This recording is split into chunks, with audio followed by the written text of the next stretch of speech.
78 Sports TV here. Salute to the mighty ldbc, Lions Den boxing community. For those who don't know, now you know.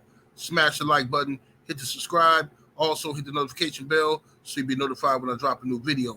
And if you're digging the video, go ahead and share this joint. Let's get right to the smoke. No time wasted at all. Eddie Hearn has just been exposed by Dillian Whyte, one of his fighters. Now, this is something I've been saying for years, that Eddie Hearn has constantly gotten caught lying, contradicting himself, but he's a finesse artist.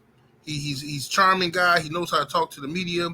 He knows how to finesse these guys. And everybody for years have let this man get away with lying about what's happening behind the scenes in negotiations. He did it to Deontay Wilder. He made Wilder look like he didn't want to fight, and he tricked the media into believing all this stuff that was going on with AJ and Wilder for years. Right? Now, he's doing it to his own fighters. Right? He's doing it to his own fighters, and Dillian Whyte is exposing him. Now, we know that the Saudis, Skills Challenge, wants Deontay Wilder versus Anthony Joshua in December. Okay?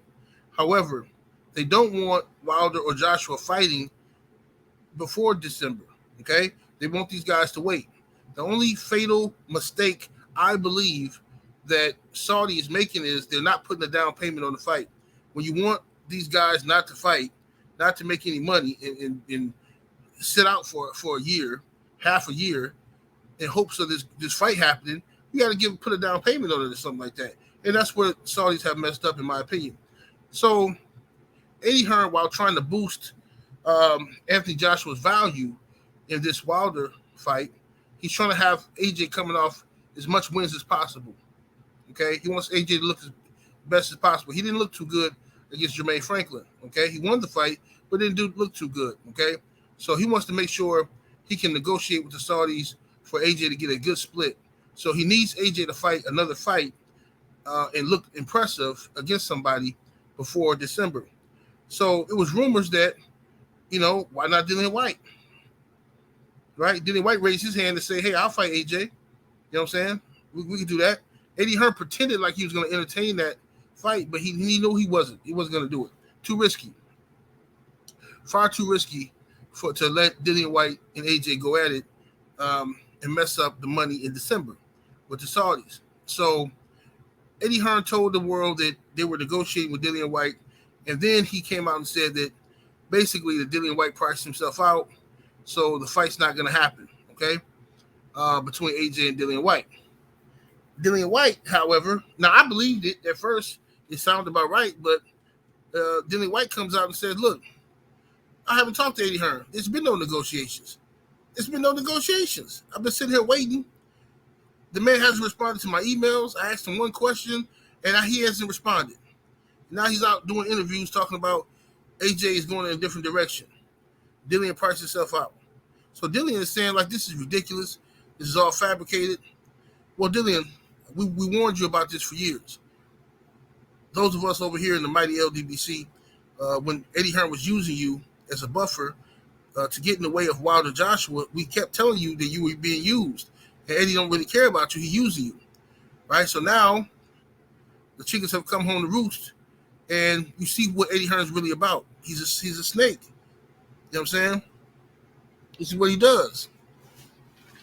So, it's sad that Dillian's going through this, but, I mean, you should have left him a long time ago, to be honest with you. Dillian should have been away from Eddie Hearn a long time ago. All right? At the end of the day. So, now what's going to happen? Nothing.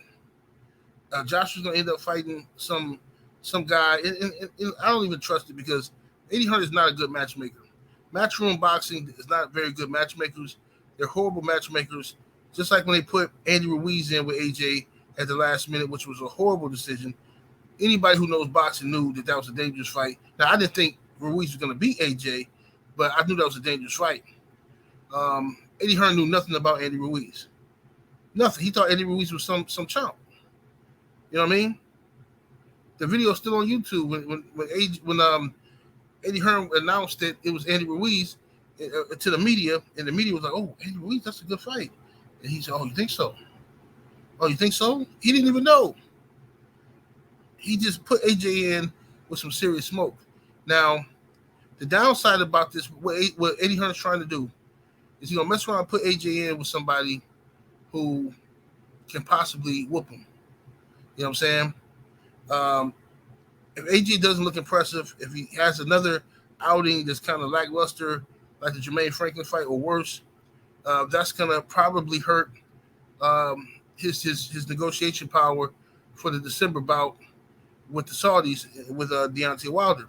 Now, Deontay Wilder is currently possibly about to fight Andy Ruiz. Now, that's a huge fight, a very dangerous fight, very risky fight for Deontay Wilder before the AJ fight. He putting a big payday on the at risk by fighting Andy Ruiz, but that's what Deontay Wilder does. He's a warrior. So Eddie Hearn is already trying to downplay Wilder versus Ruiz. Oh no, Wilder's not going to fight Ruiz. No way. That's too risky. It's too risky of a fight. Why take that risk? Blah blah blah. Because he knows if Wilder fights Ruiz and beats Ruiz in the build-up to Wilder versus AJ, what kind of payday is Deontay Wilder looking at? What kind of payday is Deontay Wilder looking at? You're talking about Deontay Wilder been in there with Tyson Fury 3 times, right? AJ has been in there with Usyk twice, but AJ hasn't been in there with Tyson Fury. AJ hasn't been in there with Luis King Kong Ortiz. You know what I'm saying?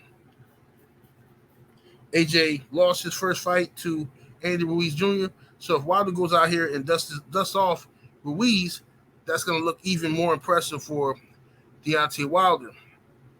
And if it was up to me, Wilder wouldn't fight Ruiz yet. If it was up to me, if I was the matchmaker, I'd be like, nah, let's get some light work in for before the AJ fight. But I understand why Wilder's doing what he's doing. He's a warrior, and that's what he always does. I mean, I didn't want Wilder to fight Luis King Kong Ortiz in the second fight, but he wanted to fight him again. I said, man, this is nuts. But that's what Wilder does, okay? And he gets no credit for it because many of the fans are biased. They don't like him because they hate us, or their favorite fighter, they're afraid for their favorite fighter, being AJ or whoever. So they feel like they have to inherently hate Deontay Wilder, and it's just ridiculous. But y'all let me know what y'all think of this saga going on between Dillian Whyte and Eddie Hearn. Dillian Whyte says, hey, there's been no negotiations for an AJ fight. They've been ignoring my emails. They haven't heard from them at all. So I don't know what Eddie Hearn's talking about. I never turned down the fight.